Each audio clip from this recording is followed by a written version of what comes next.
For importing data into 12D model, there are a vast number of options located under File, Data Input. You'll see the file types which can be imported, a few of which being DWGs, DGNs, ArcView shapefiles, and land.xml. You can export and import native 12DA files, which is what is commonly used when sending data between 12D model projects. What I'm going to demonstrate in this video is the import of XYZ data files under XYZ General.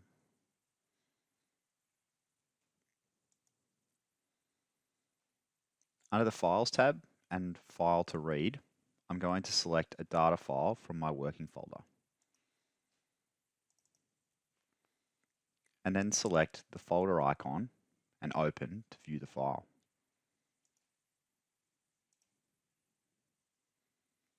In this file, we have a comma delimited data with the X coordinate in the first column, Y coordinate in the second, Z value in the third, surveyor key name in the fourth, and string number in the fifth.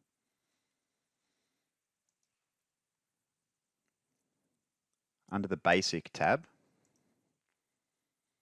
we'll leave the settings as they are by default and add a text style for the import. We'll pick text 2.5 millimeters.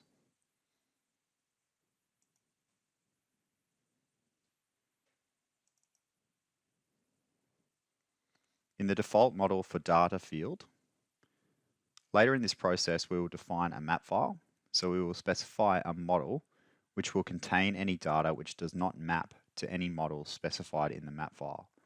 We'll put in unknown.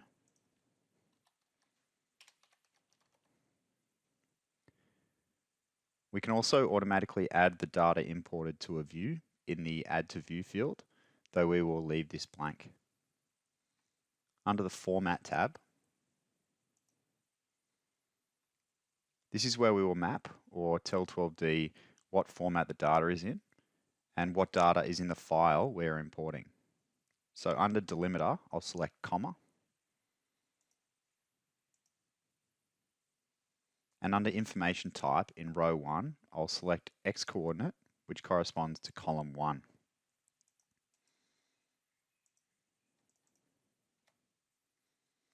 Then fill out the rest of the table with the data that is in our file.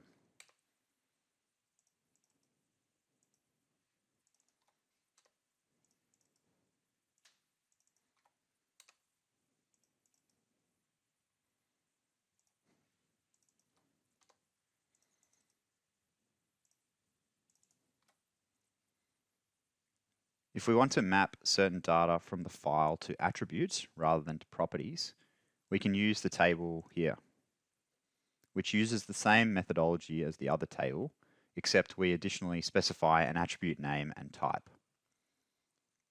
Under the Map File tab, we'll specify a pre-built map file, which I also have stored in my working folder.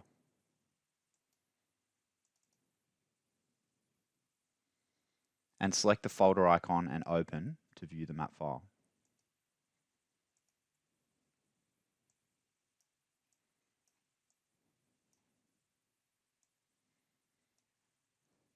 Under the Basic tab, when a surveyor picks up features on site, they will assign a key to the features. A map file will map these key features to 12D model properties of color, model, line style, point/line, which defines whether the data will be brought in as a point or as a continuous line, and also the name. If the name column is blank, as it is here, the feature will be imported with a name the same as the surveyor key. Other tabs of note for the moment in the map file are fills, which is where we can specify features which will require to be hatched, such as dams, where we will hatch anything in the bounds of the edge of water, and symbols, where we can apply 12D model symbols to data imported. Also under the Tinnable tab, We can specify whether certain data will be able to be used to triangulate a surface. Say, for example, a bridge pier. We would not want that feature to be used to triangulate a surface, so we make it not tinnable. Other features such as retaining wall top and bottom, we would want to form part of a surface, so they are tinnable. And then finally, under the Pipes tab, we can map data to culvert or pipe superstrings based on how the surveyor picks up the features. The asterisks in the map file name column, also known as wildcards, take the place of any text. So for example, if the surveyor picks up a pipe as RCP 100 for reinforced concrete pipe, or 100 RCP, they will both be mapped to a 100mm diameter pipe, which is invert justified. What is essential when using a map file is that the surveyor key that is used to pick up the features is consistent. It takes a fair bit of work to set up a map file, and unless you are receiving the data in a consistent format, which will map accurately and consistently, the map file will not be effective. I'll select Finish.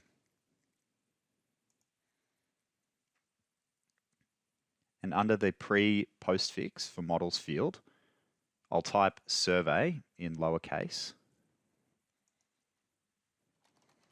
then a space, and then an asterisk, so that each of the models created by this import will have a lowercase survey prefix.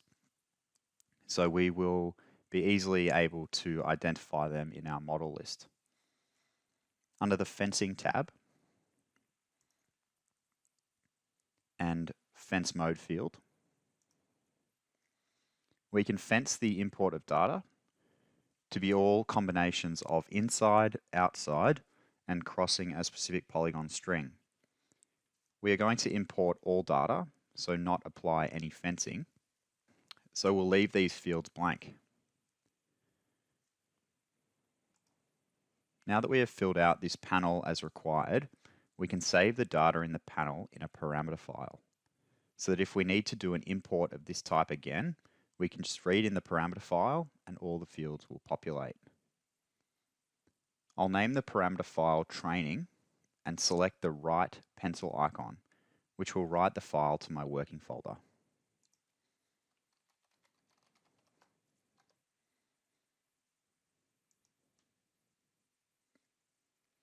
This parameter file can be stored in a user library and shared with colleagues to maintain a consistent data import process across an organization.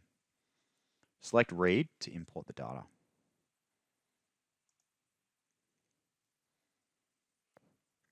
This import will create a plan view named Data Import.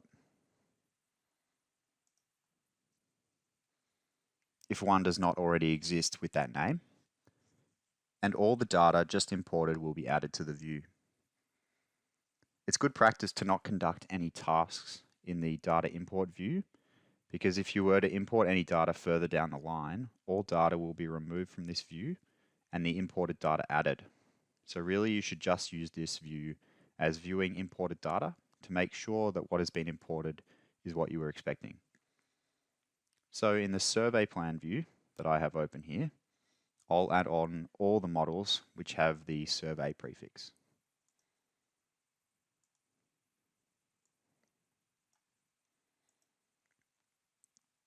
And the import is complete.